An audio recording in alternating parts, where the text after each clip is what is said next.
Gukinyeria mahinda-inĩ ma kuhuruka imwana cia Menengai Oilers moima mbere na pointi 10.5 mbere ya Homeboys na thutha wa gucokereria Homeboys mahuthira wana wao wothe na kuhinga mĩanya ya Oilers gukorwo makiongerera pointi makiria.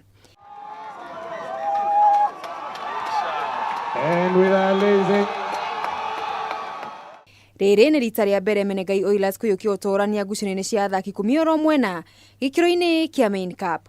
KCB marĩkĩtie marĩ a gatatũ thutha wa gũkurumania Blackburn na pointi 12-5. Nao Masinde Mulilo University matiria marĩ a gatano thutha wa kuhota Strathmore na pointi 35-10. Round of applause for the Oilers side, ladies and gentlemen. Winning the battle of the Oilers. Na tukihugukira mbitika cia SportPesa Shield Cup, kirabu kia Bidco nĩ kĩrĩkĩtie gũikio nja nĩ KCB. KCB makĩgatĩra tigiti wa semi-final thutha wa kũmagũthana ngũru 4-1 kĩharo-inĩ gĩa Kenyatta kaunti-inĩ ya Machakos. I think we well dominated the first half, but we didn't start second half the way we always start our second half there. So they were on the game. They got a lucky free kick, scored a very good, wonderful goal from the set piece. But then again, we came back into the game and scored 2 more goals. So I think overall it was our game. We played well. We deserved to win. I think Nico disappointed.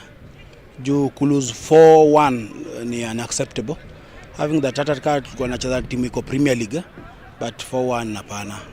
Nao Kariobangi Sharks mauma draw ya ngũru 1-1 magĩthaka na Bungoma na macoka kũhinyĩrĩria Bungoma kũhĩtũkĩra mĩkwanjũ ya penalty 4-2 na kwĩgatĩra tigiti wa ikereka rĩa semi-finals ngucanio-inĩ cia SportPesa Shield Cup. You can tell the psychological boost the Bungoma Superstars had. I believe it's a good side. It gave us a run for our money, but the match wasn't over until the penalties.